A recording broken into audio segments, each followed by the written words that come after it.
Yung magandang araw mga kamatik, ngayong linggo mga kamatik. Dahil sa walang masyadong gawa mga kamatik, naisip kong pumunta sa ilog mga kamatik para manood na mga namimingwit mga kamatik. Kaya po sila mga kamatik namimingwit. Ano ba mga kamatik pag bibingwit mga kamatik? Isa sa paraan na para maali mo ang sarili mo mga kamatik. Baka boring ka sa bahay mo mga kamatik, pwede naman mamingwit mga kamatik.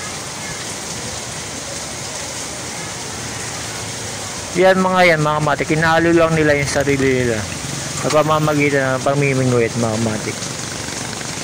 Kahit maulan mga kamatik, okay lang sa kanila kasi may dala naman silang payo. Dito sa tabing ilog mga kamatik, maraming namimingwit mula sa Kalumpang hanggang dito sa bayan. Marami sila dyan mga kamatik. Dahil kakapanood ko na kakapanood ko sa kanila, nakalimutan ko din mag-video. Nabot na ako ng isang oras mga kamatik, ngayon ko lang binili ito mga kamatik.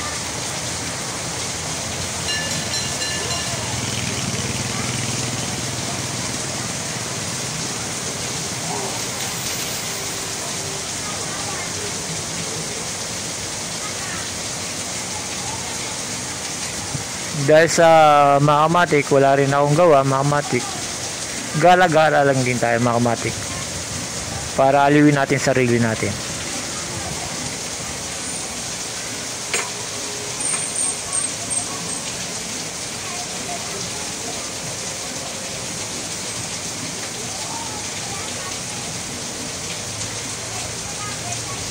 Ngayon mga kamatik, ang lakas na ng buhos ng ulan. Buti na lang mga kamatik, nakauwi na kagad ako mga kamatik. Kung hindi pa ako nakauwi mga kamatik, matik na naman ito mga kamatik, basa na naman tayo.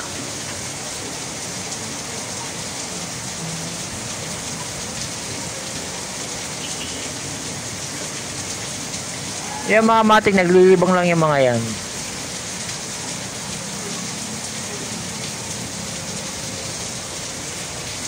Gaya ng sinabi ko mga kamatik, kung marami kang iniisip, marami kang problema sa buhay mga kamatik, at wala ka pang magawa sa bahay, libangin mo sarili mo mga kamatik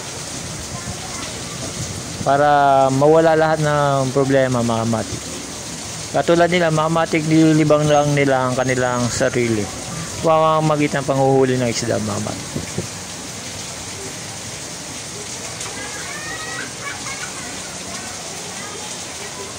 Yung mga kamatik, pinakita ko lang to dahil sa umuulan na. Hanggang dito na lang mga kamatik. Salamat mga kamatik.